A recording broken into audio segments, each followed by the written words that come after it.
Hi everyone, welcome to our webinar. As you're joining in from us, please let us know who you are and where you are joining from us. We love meeting new people. And then if you can also share what's your role at your school, and then maybe some of the things that you would like to learn today. And feel free to type in the chat, and I think we'll have a great discussion.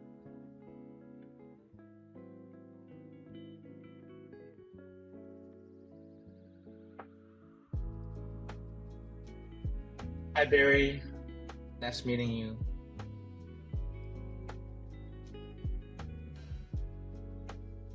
If you just joined the space, please let us know who you are and where you are joining us from. And feel free to share your role at your school or at your work. Hi Rachel, nice meeting you.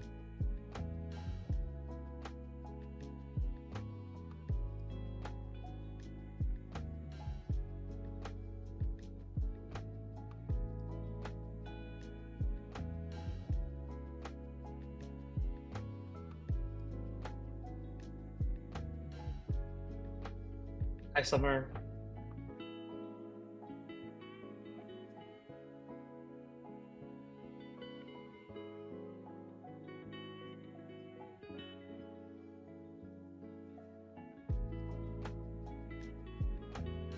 Hi Riley.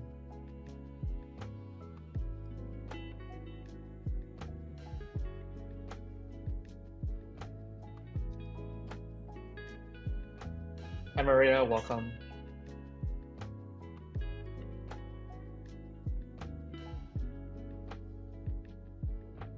All right, as you're entering the space, please let us know who you are and where you are joining us from. And if you may share your role in your school, and then what do you want to learn from this webinar?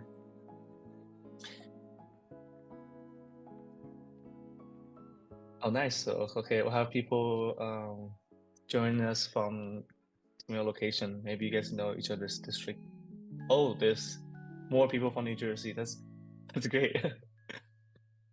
All right, we'll get started. My name is Michael, and I proudly serve as a research director at Palo SEL. We provide SEL as a tier one solution designed just for middle schools.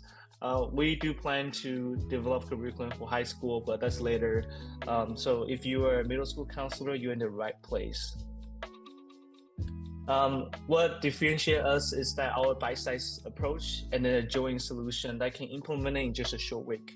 So if you think about bringing an SEL to your school, but the implementation seems to be very burdensome, Parallel SEL will be a quick and easy way to bring SEL to your students. What we're different is that we also will bring you students' wellness data to you. So you're not only seeing an ACL in your classroom, but you also see what students are typing, their attendance, and how they're engaging with their ACL on your own dashboard. We fortunately are able to partner with many middle schools in many states and have seen improvement in student-faculty relationship and general school climate. So if that's what you're looking for, we might be the solution for you. However, today we're not talking about Palo SEO. We're here to talk about how to identify unnoticed and unrecognized students. I just realized my music's still on, so let me turn that off before I go on this.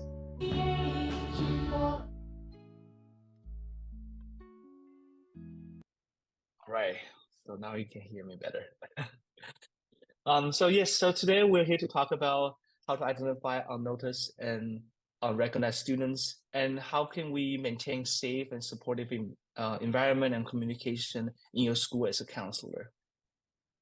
But before I kick off, I want to start with a note of gratitude for all our educators and the educational leaders in the audience. Paolo team and I are so appreciative of the work that you're doing, and we're grateful for you to join us today. So thanks to you all who have already introduced yourself in the chat. Please keep it coming. We just love to hear all the educators who are joining us today. All right. Before we move on to the discussion, I would like to do a quick checking exercise. So type in the chat, if you could choose a superpower from the list below to help you instantly understand and support your students better, what would it be like? So just let me elaborate each option a little bit, but they're very self-explanatory. First, mind reading. So the ability to know your students' stressors and what currently troubling them without them having to say it. We know middle school students are very, I guess, in their own world, and sometimes they feel like you should know what they're thinking, but it's really hard when you are dealing with 300, 200 students on your caseload.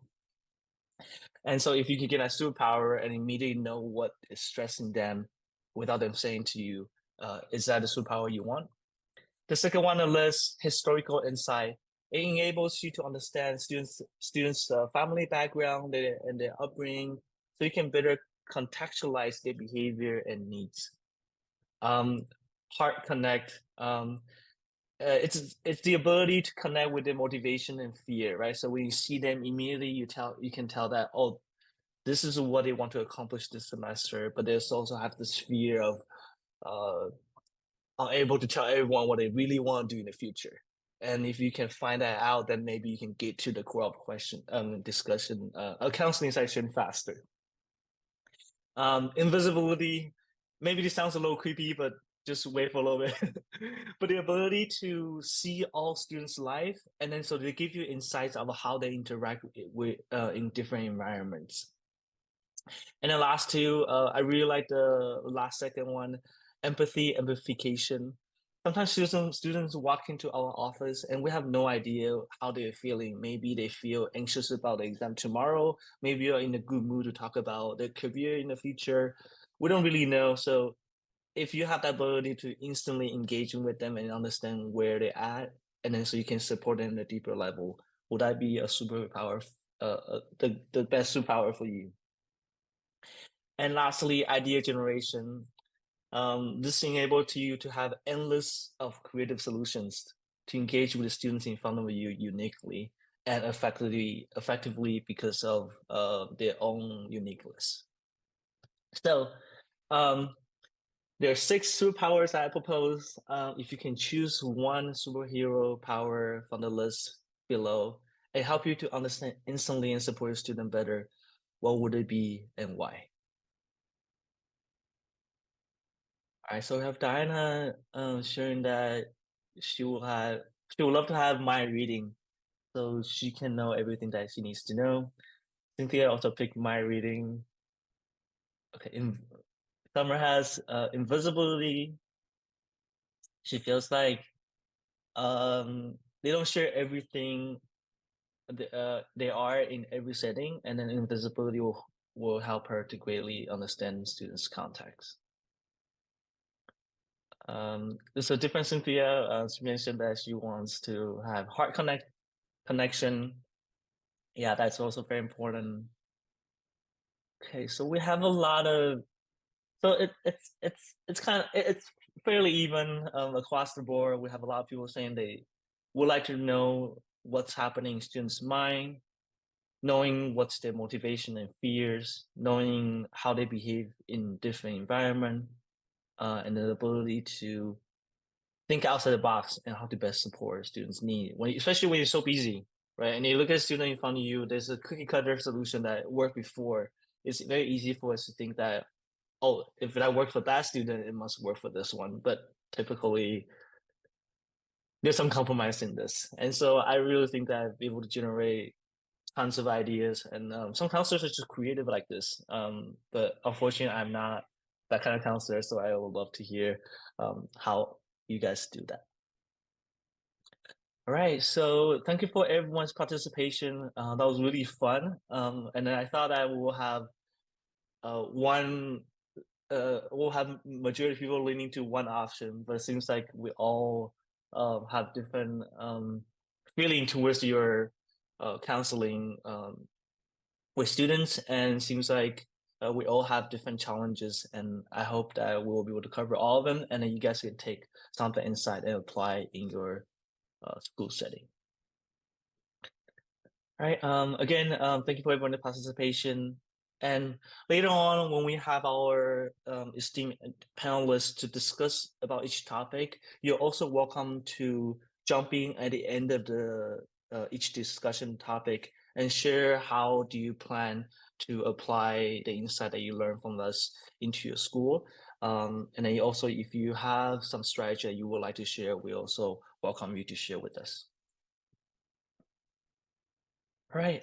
So one disclaimer I would like to bring out is that when you sign up on the Zoom link, you do see that we're trying to we're talking about um, identifying neglect students, and that might be a misuse of the word because neglect of students is talking about the child abuse when they're being neglected, as they're not being groomed, they're not being fed at home. But today we want to focus on the neglect in school. Want to talk about the invisible students that typically are not the squeaking wheel, and therefore it's really hard for you to notice them. And as they're getting unnoticed, they're getting less support, and then eventually they become invisible. And that's really bad because neglect is the number one cause to a lot of um, I guess you can call it student mistreatment. And it's inevitable because every council has a large amount of um, caseload. So it's hard for council to be aware and in tune with every student. However, that's what we want to talk about today. There is a way to do it, and then we have to talk about how can we rely on our digital tools. As simple as a Google form, as simple as a Google Doc, right? But if you can leverage technology, then there is a way to help you to stay attuned with every student. So this scenario of Alex doesn't happen. So let me tell you guys a short um, illustration of what invisible students would look like. Just imagine you notice Alex, a quiet student at Lincoln Middle School, who seems to be fade into their background. Alex feels invisible, struggling silently without support or recognition. Then naturally his grades are slipping, he's always alone, and that usually is signaling a deeper issue. This is what we're going to talk about a little bit later. Cynthia and Lauren will share how do they spot those issues and what are things that counselors should pay attention to so those students doesn't go on become invisible. And seeing Alex, you as a school counselor decide to reach out.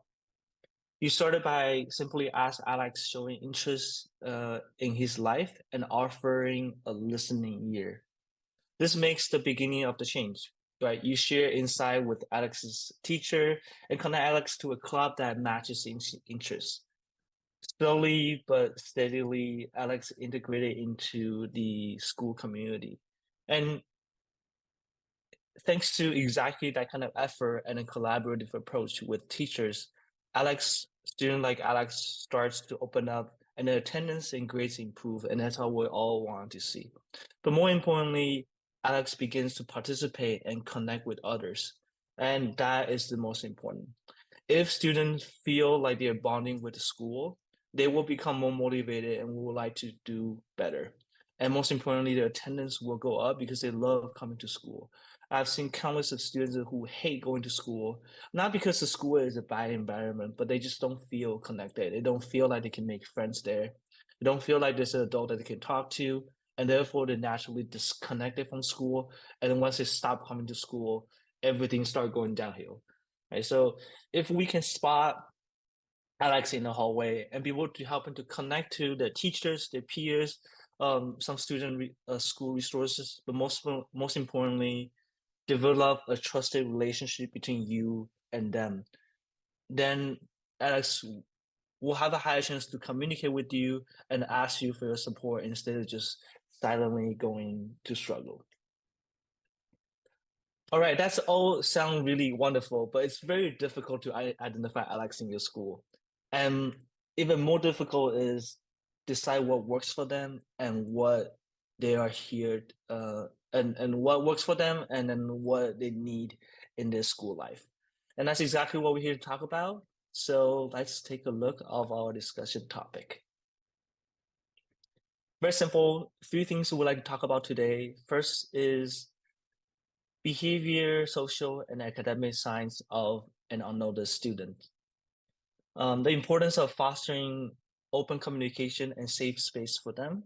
And lastly, we want to talk about what kind of tools or strategies that you guys use in your school. And at the end, we'll also share some tools that I created that audience today can take away and then start connecting with their students.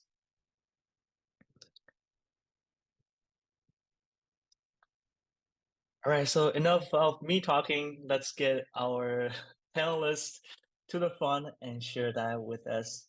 I'm excited for the discussion today. So without further ado, here's our today's amazing panelists. I would like to, for each one of you to please introduce yourself, share your title and your role at your work. Why don't we start with Cynthia and then Lauren, you'll go after. Okay, thank you. I was a educator for 31 years. For 6 years, I was a special education teacher, and for 25 years, I was a school counselor. I did all grades at some point in those 31 years, from kindergarten all the way to senior year. Most of the time spent in high school, but I do have some middle school experience. And now I am a teen anxiety coach at home, full time, and I have a podcast and a YouTube channel. We'll check it out. Thank you for sharing. Lauren, can you tell us about yourself and share your title and role at your work? Good afternoon. Good morning, everyone. Thanks for having me. I'm excited to be here. I am Lauren Fulmer, and I have been involved in education for 14 years at pretty much every level except for high school. So I have been involved in K to 5 predominantly in the first 11 years, but also in that time period have been teaching in higher ed for the past 7 years as well, and as an adjunct professor at a number of different institutions. And now I'm currently at the Willow School in Gladstone, New Jersey, and I am the middle school co-director and the middle school math teacher and the math department chair, PK through 8. So I have a lot of, I've really just been immersed in the middle school culture of the past 2 years or so. I've also partnered with Palo, so have supported as a consultant in that role. So have really appreciated getting to know the program as well as implementing it or spearheading the implementation of it at my school as well. And also a lot of my work and research has focused on not just social emotional learning, but also social justice pedagogy, since there's a great overlap between the two. So I'm hoping to share some strategies from the work that I've done at Rutgers, the Social Emotional Character Development Lab, in ways that we can support these students who are a bit more neglected or overlooked, and really empower them to be agents of change and solve their own problems that they might be facing. So really excited to be here.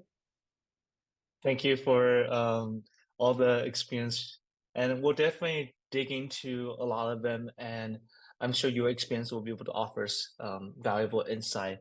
And so thank you for the introduction. It's truly an honor for you guys to join us today, and I'm also looking forward to hear your sharing. To our audience, throughout our time together, I encourage you to think about how you can apply these insights to your own context, and feel free to share your questions and how do you plan to apply to your school at the end of each discussion topic. We'll have 3 discussion topics from how to identify to what are digital tools that you can just grab and use it. And lastly, if Cynthia and Lauren, you may share an initiative that you started to create a safe space and open communication, we'll have that talk as well. Right. So the first discussion we want to talk about, and I'll have tons of follow-up questions. So it's just a matter of how much time we have here. um, So the first thing I want to talk about is just like how we talk about in Alex's scenario, it's really hard to identify students who are on notice, especially they tend to be invisible, right? Because they don't want to be noticed. If that's the case, can you share a specific behavioral, academic, or even social indicators that may suggesting that a students feel unsafe and unnoticed? Um, since Lauren, you mostly work in middle school, can you tell us about this in the middle school setting? And Cynthia, perhaps you can share with us how is that different from high school in your experience? So, I mean, in terms of this is a very loaded question for sure. We could have a whole webinar just on this question, but I think that, I shared this with Michael as well prior to the webinar, but I feel it's really important to have a team of, individuals at the school who are regularly discussing all behavioral, academic, and social observations that they have of all students. And now we're really fortunate at the Willow School because we have a small student to teacher ratio. So that becomes, much more challenging when when that dynamic shifts and you have, bigger numbers of students and you're trying to manage all of that. But I think that the regular communication is really key. And so we come together weekly and have a whole, spreadsheet of all of our students and really are just able to share observations because, it's really insightful to know, behaviorally what someone's seeing in one class versus what they might be seeing in unstructured times. And I think that you really want to look for, any sort of patterns in behavior, but then also any discrepancies that might be, manifesting themselves as well. So for example, if you notice that a child is having, a lot of explosive moments in, one particular class, then really maybe it's more of the content, maybe it's who's in the class. So you can kind of almost look at it as like a research problem that you're studying. But once again, at the core of that is really having those, regular conversations. But to take a step back and just, I mean, I think in terms of looking at any sort of indicators, I mean, behaviorally, we look a lot for students who might be acting atypical of how they have acted in the past. And once again, the observations and the frequent articulation with colleagues is really helpful to notice that and also logging that information. I think also students who seem a bit withdrawn. So oftentimes I feel like the students who need the most help are maybe the ones who are the least vocal about it. And that, is kind of speaking to some of the SEL skills they might be lacking and or the executive functioning skills they might be lacking to be able to, whether it's advocate for themselves or utilize the resources to get the support that they need.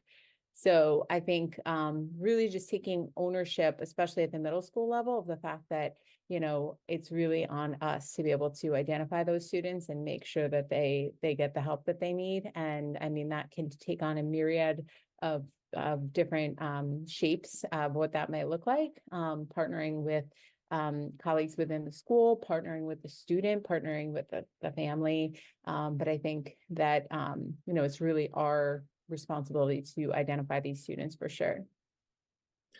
I have one follow-up question. So, you may sounds like what you're proposing in what you're doing in school is that you have a lot of collaboration with different stakeholders, so they really get to see a student in different contexts. And when you see anything that's strange or atypical, then that's typically a sign of that the student might need support from the school.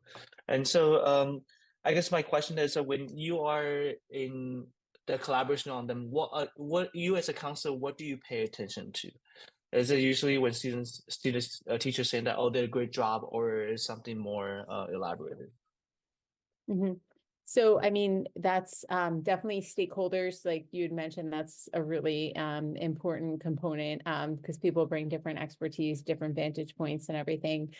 In my role, so I'm not the school counselor, so we have a social worker at the school. And so she oftentimes will take charge in terms of like the plan of action, whether it's reaching out to the family, whether it's, coming up with some sort of behavioral modifications for a student, whether it's just, working with a teacher to determine, what additional supports the student might need. So she's a real key player in all of this for sure. So. Mhm.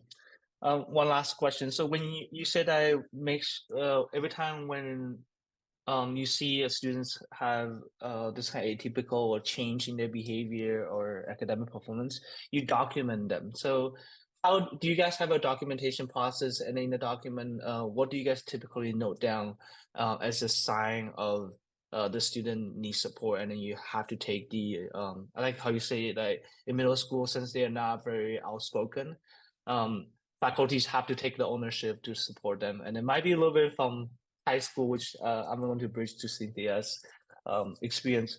But when you document, what are typical things that you would like to mark down, or things that you would note to continue to keep track of the students' progress?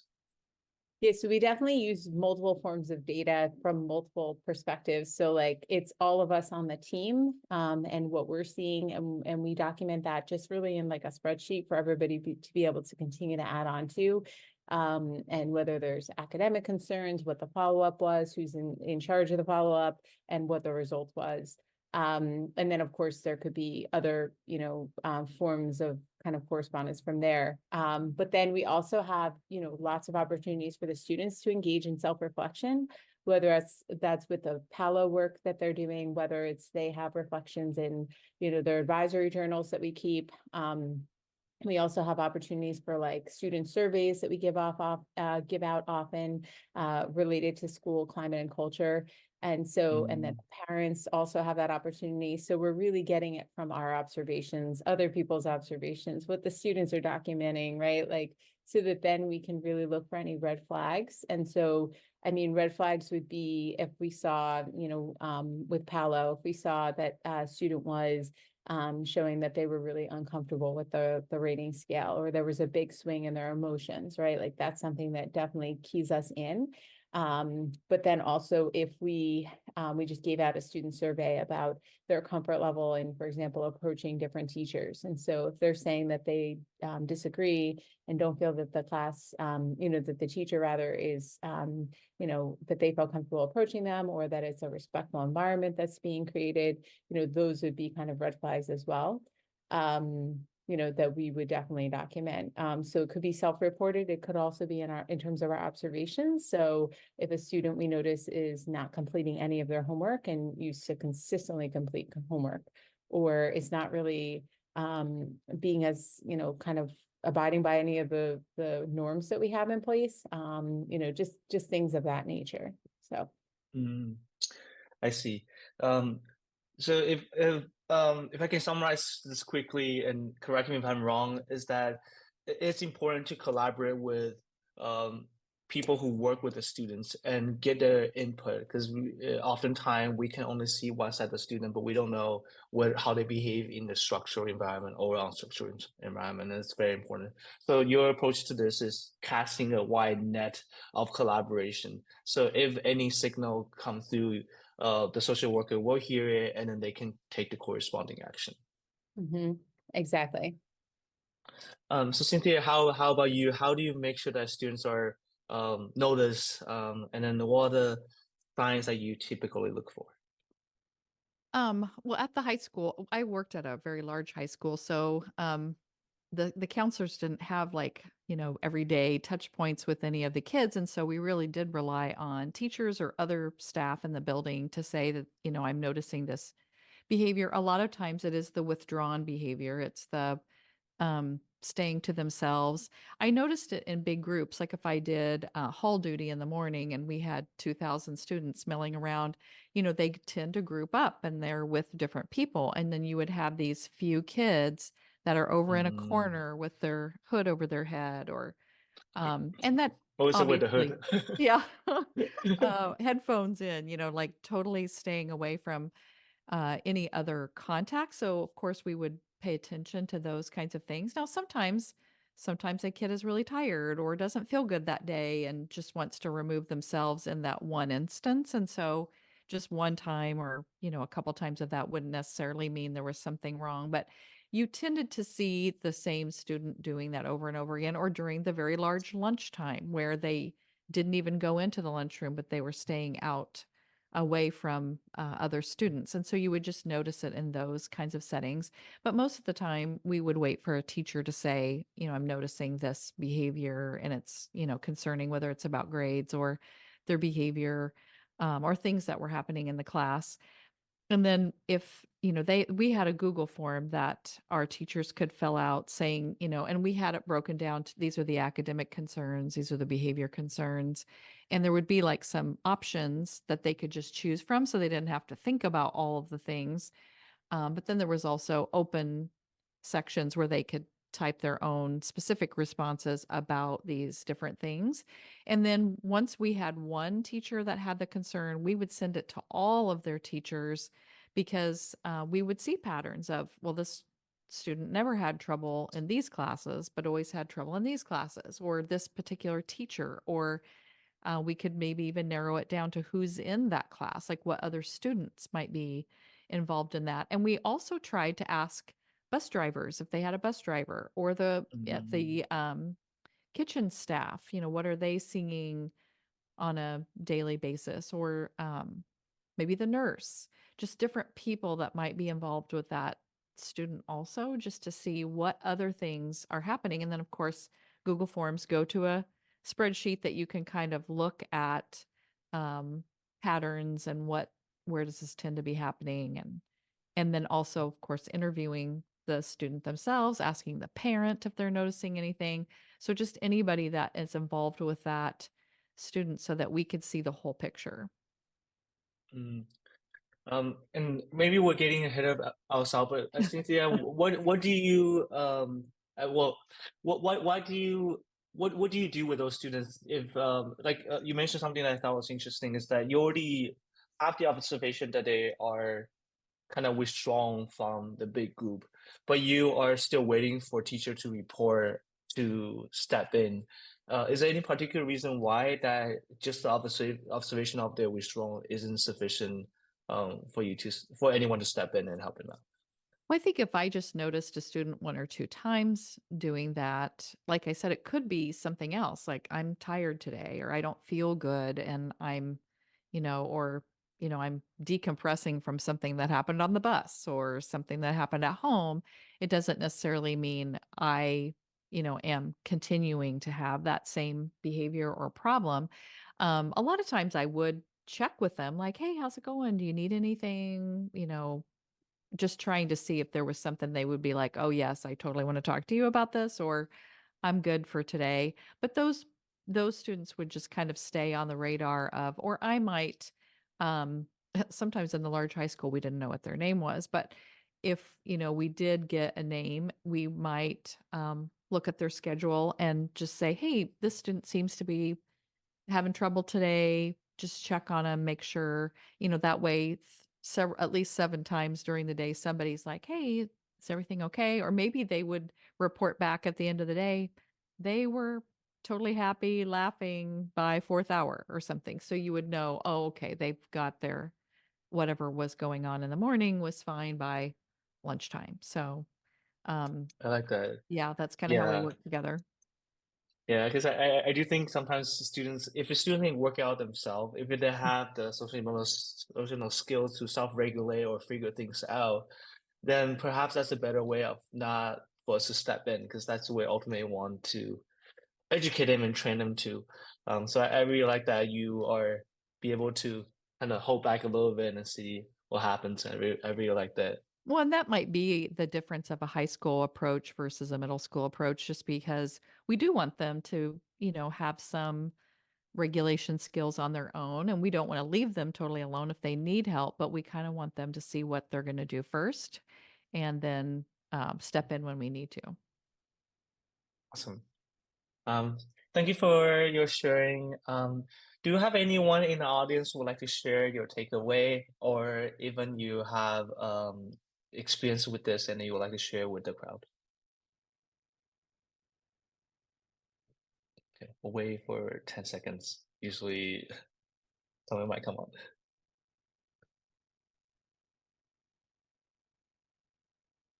right. We'll come back to this if you guys want. Oh, it takes a team. Oh, certainly is. I don't see how is it possible when even Lauren, you have a small school, but you still need Google Form and documentation to keep track of all this.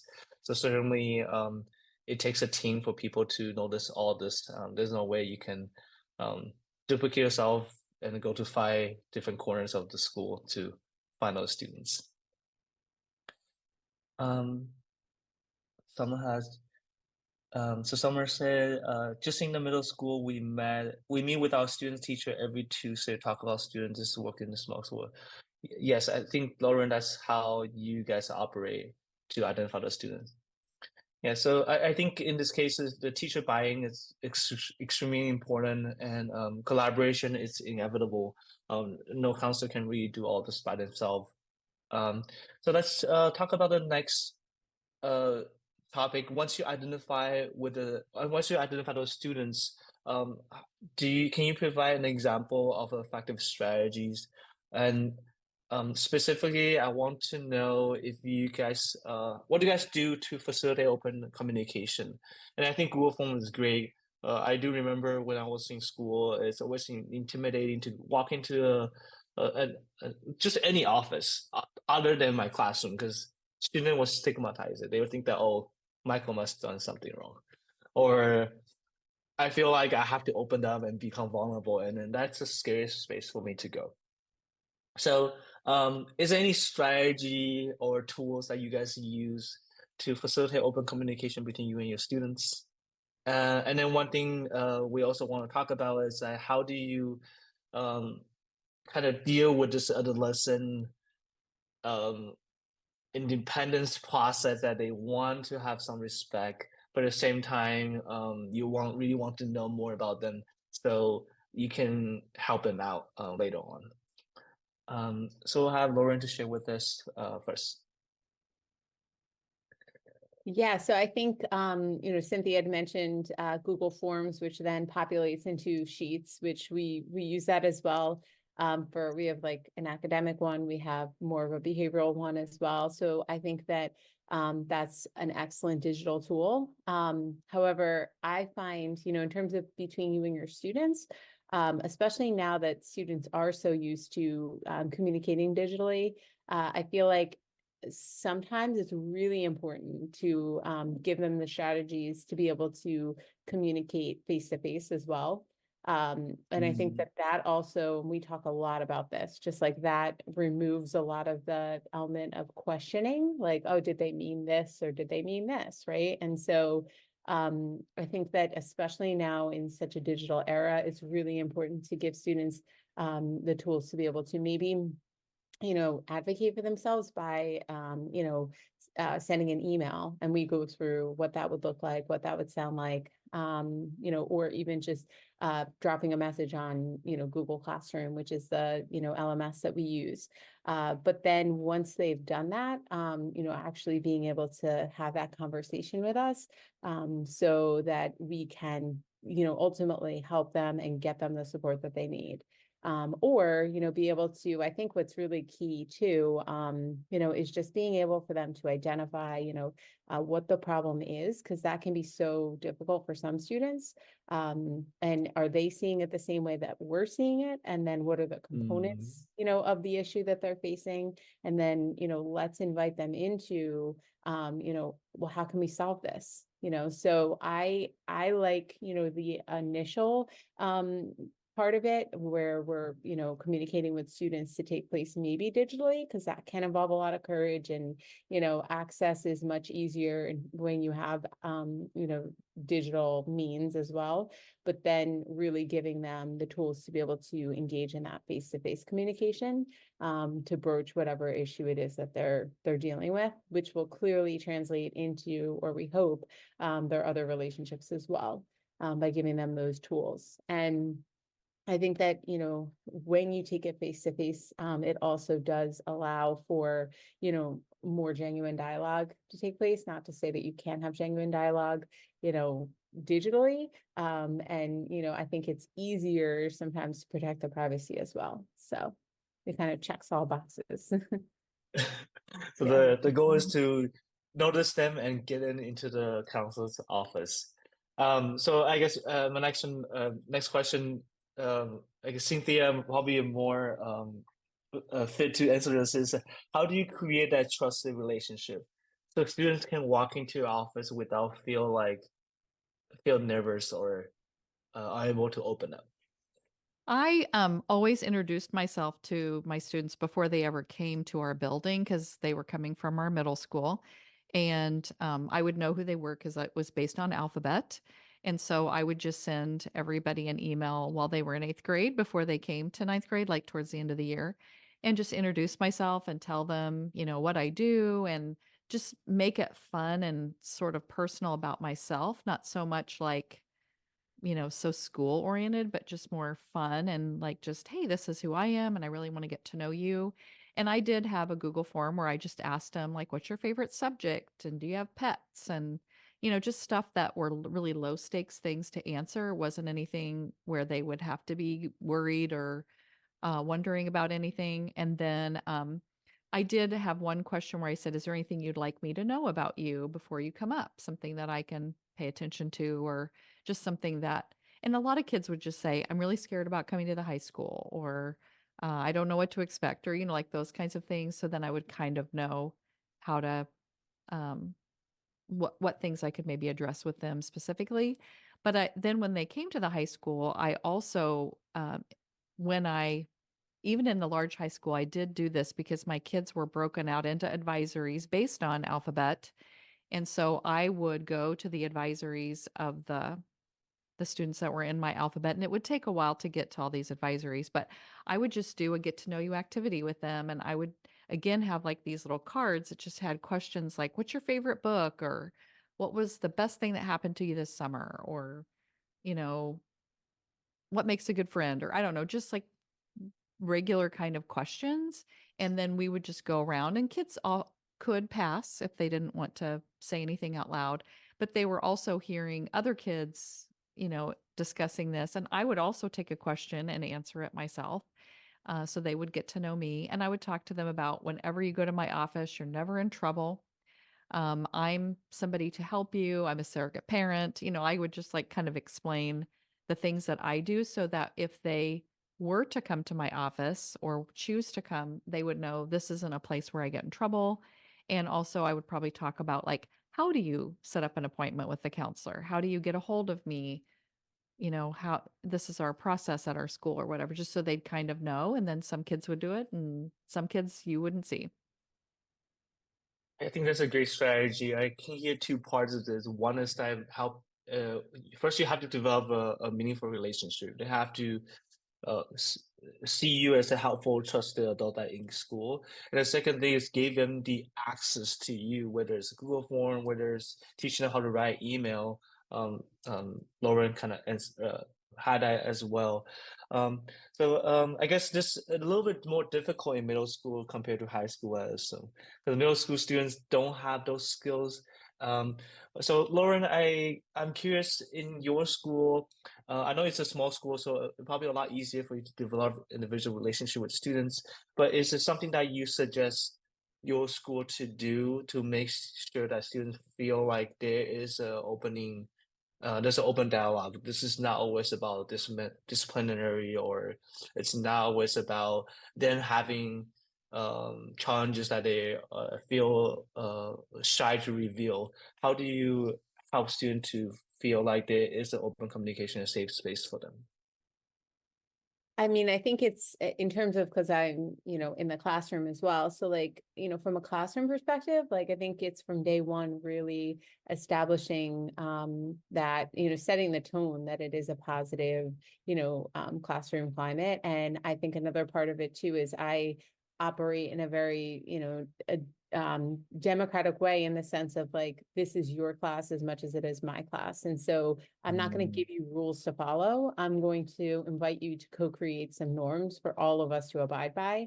And so I think it's really just, allowing for more of that equity and hopefully that positive feel. I mean, so much of it too is just in, how you're greeting your students, making sure that you're taking an interest in, what's going on in their lives, like beyond just the academic content that you're teaching them. And so I think that goes for the fact that, just when you're outside of the classroom and different individuals like the school counselor, social worker, our head of school, it's really that visibility and that presence. So, we are really fortunate that we have all hands on deck kind of feel here. And so, we have like recess, preschool through 8, and which is very unique to our school. And so when the, 6th, 7th, 8th graders are outside for recess, the head of school is, on recess duty. The assistant head of school is on recess duty. The buildings and grounds, directors on duty as well. So it's really just everybody knows everybody, and having those conversations with students about, what is it that you're interested in? Oh, that's a really cool fort that you built. Like, and also just allowing them to know that we're all approachable and ultimately we all care about them. I think really makes for that feeling of hopefully safety and just, willingness to approach someone if they need to. So. Yeah, and you mentioned something that I think that's very important is to take interest in students' life, not just on academic. And then I think it's easy for small schools to do this because you get to see all the students and you actually know all of them. And then for Cynthia, you guys have homeroom and advisory period, which you also have the opportunity, even though it's a larger school. For schools that don't have smaller caseload or they don't have that advisory period, what do you suggest the counselor to do to develop that student relationship? I think that Cynthia had excellent ideas of just, making yourself, visible kind of from the get-go, really going into, she had shared going into her advisory and doing an icebreaker activity. And so I think something of that nature, but then also, as I'm sure, I know she did, just continuing to make yourself available to the students. And I think that breaks down any barriers that might exist of preconceived notions of what the counselor is there for and what their role is. And I think, also it's the space that you have. So making, I know that the school counselor's office or our social worker's office, making it a space that you regularly just invite kids into for, positive, maybe for negative reasons as well. I love that. That's great. Yeah, because if I see other So students are already in your classroom having fun, then that means it's a welcoming space. exactly. Yeah. And she does an excellent job with that of, having it, she makes it a real zone for just being able to de-stress. And so students know they can go in there almost, as a safe space for emotional regulation. So she has a lot of tools in there that then she obviously, when she develops that relationship, is able to instruct them how to use. So That's great. All right, so thanks for sharing all this. And I would like to get into the next part, which is um, we talk a lot about why it's important and some of the strategies. I do want to know that, and I think both of you guys kind of mentioned this before we jump on the webinar, is that the day one is very important. How do we set a tone for students before they get really busy? And so that's the next thing I want to talk about. For audience, if you heard something that was really insightful and then you would like to apply in your school or something that you think will really help counselor to develop that relationship and then really provide that open communication with students, please share with us in the chat. We're going to move on to the next discussion topic. So can you tell us more about this? I really like some of the ideas. For example, make sure there's a Google form, maybe teach students how to write an email to counselor. Um, on day one, make sure to set the tone for counselor's office. It's not just for disciplinary issue. It can be a distress room where whenever they feel anxious, they can come into. And then we also talk about that how important it is to collaborate with teachers. So you have adequate amount of data source coming in, not just a single point of observation. Can you share an initiative or program that you implement in your school? And it doesn't have to be a school-wide implementation, but something that you collaborate with teachers and that has been able to get you more visibility of every students. And more importantly, how do you measure the success of that effort? Um, we can start with Cynthia, if you have done something like this. I think the last 3 years I was at my school, we did a Google form to all students that was just talking about a trusted adult because we knew that if they had at least one trusted adult, and it didn't necessarily have to be at school, as long as they had a trusted adult somewhere, home or in their community or whatever. And we really explained what a trusted adult was because a lot of times kids don't understand what that means. So we kind of had like this little description. And I think we did it during advisory. So the teachers led them doing this form. So the teacher probably did a little talk about what is a trusted adult. And then they could say if they had one at home and or at school. So it was like, do you have one at home, at school, both? Um, and if they said they didn't have a trusted adult at all, then the counselors met with every single one of those students individually based on our caseloads. So we got a list of these students said they do not have a trusted adult. And so then I would have a conversation with them one on one about, why do you feel like you don't have a trusted adult? Here are some options of people who could be trusted adults. And a lot of times freshmen didn't have one at school because they hadn't built any relationships with anyone yet at school, which was fine. Mm. And so then for my students, I would just say, I could be a trusted adult for you. I know you don't know me very well, but I am one. The principal can be one, your teachers can be one, your coach, or, I'll go through all the things. And sometimes just in that talk, a student would be like, oh, well, I do have. And then we would be able to talk about, oh, yeah, that's a trusted adult. And so then we, just made sure that we made note that, okay, they did identify or could identify somebody.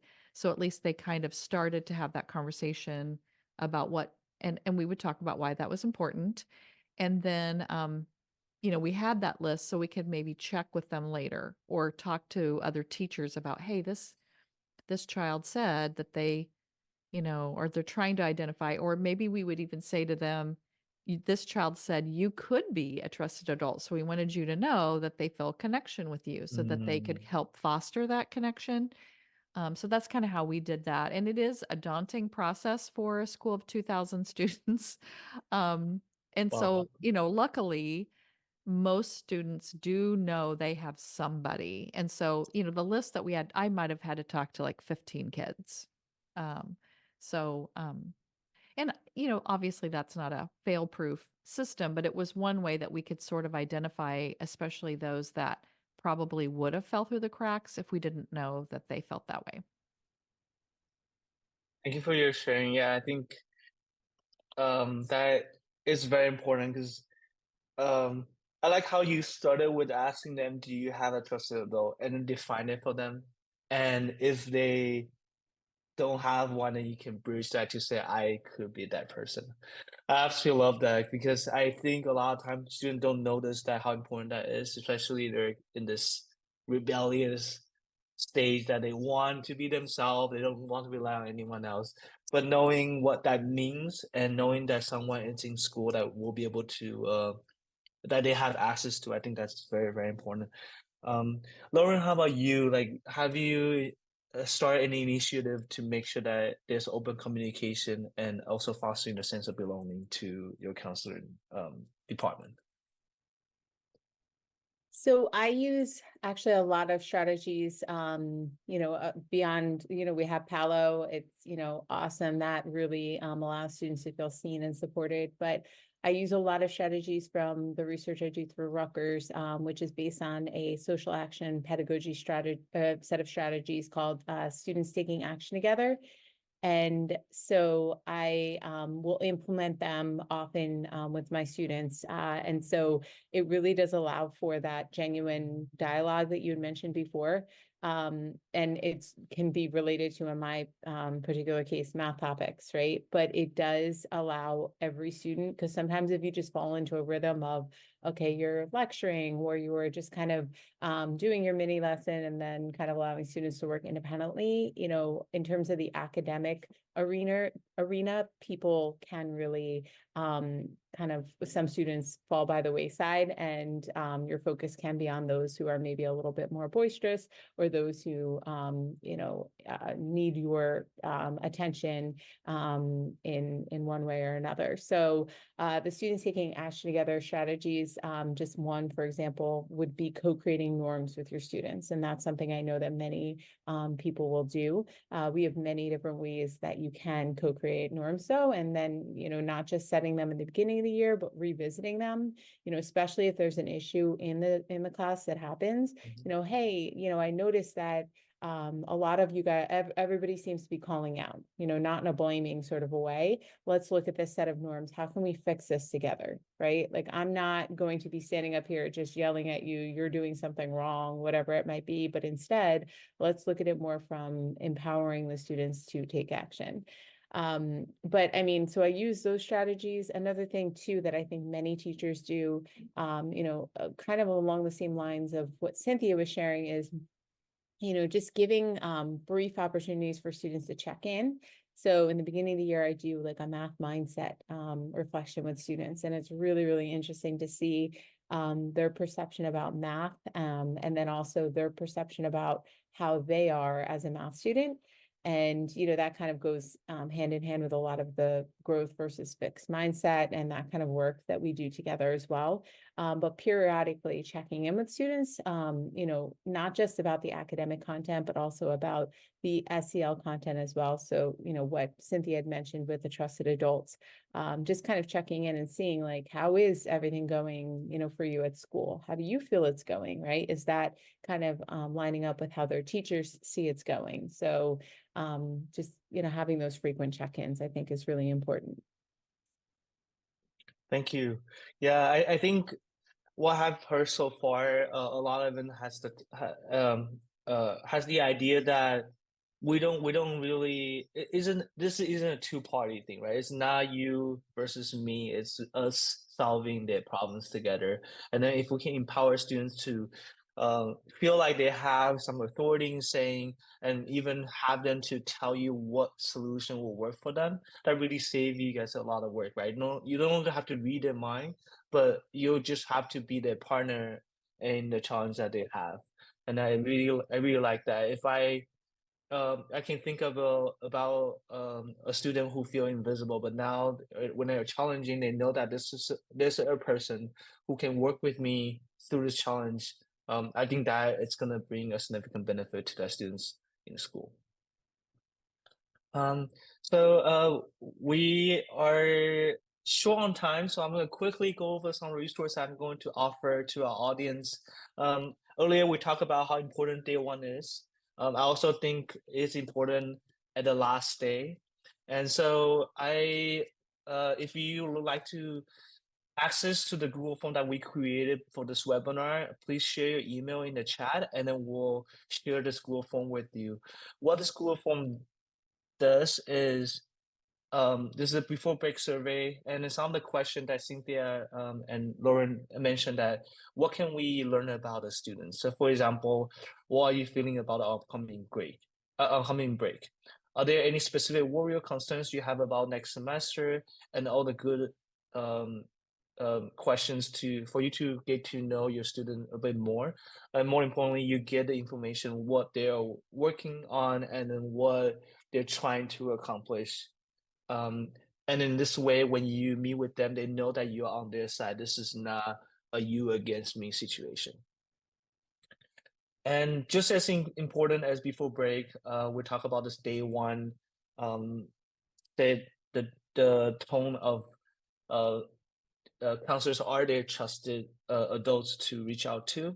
In the beginning of the semester, if you can start the survey, you can definitely learn a lot more about your students.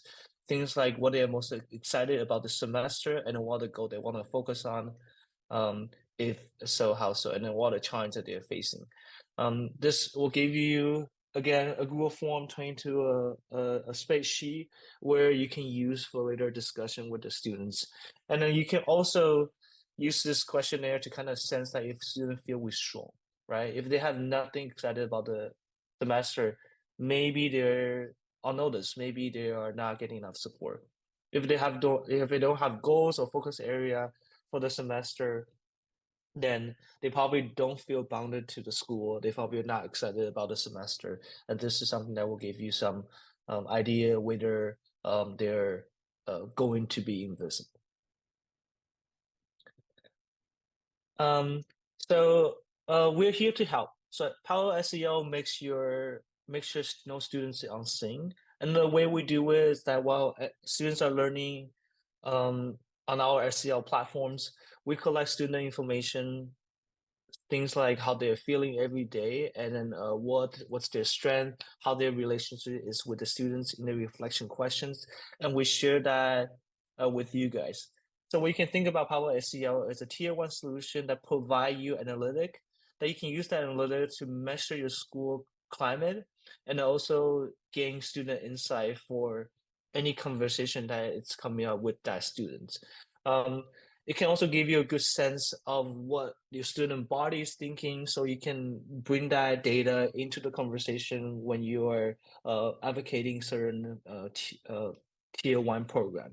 And so we're just gonna help you to get stakeholders buy-in sooner, rather than just telling them, hey, I've observed this um, situation on in the hallway, and this is what the program is for. Instead, you can say that, hey, seems like 50% of the students are talking about bullying, and they don't like to come to school because of the bullying. We need to do something about it. Power has the ability to bring that visibility to you.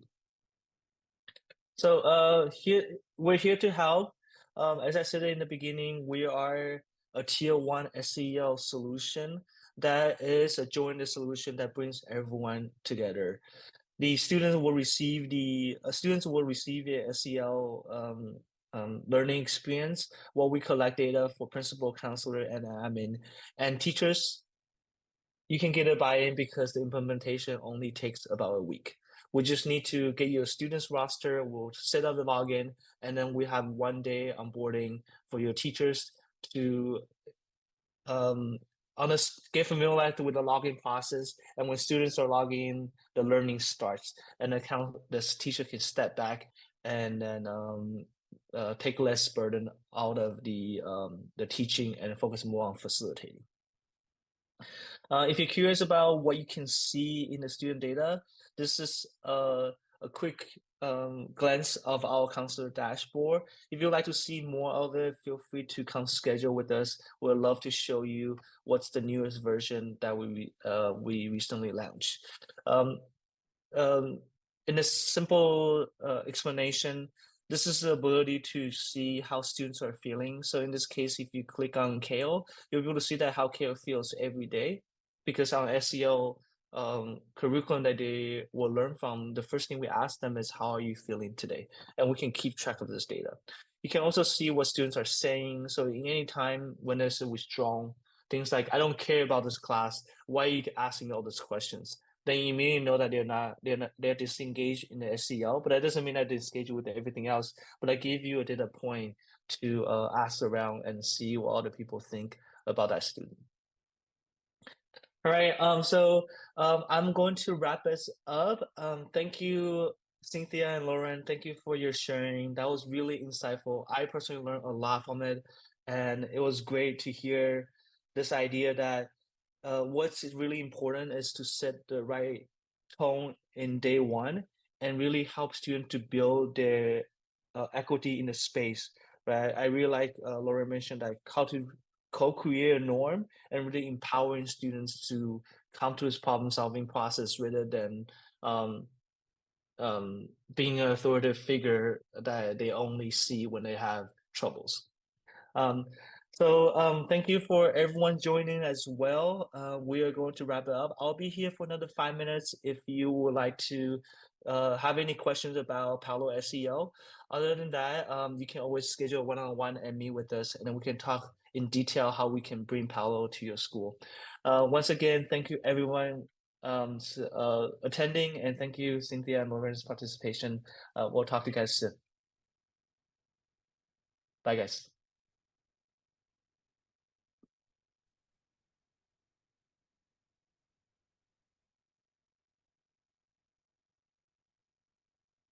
Of course.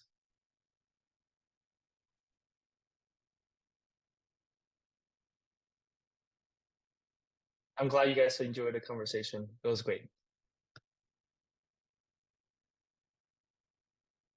And hi, EB. I didn't see you join.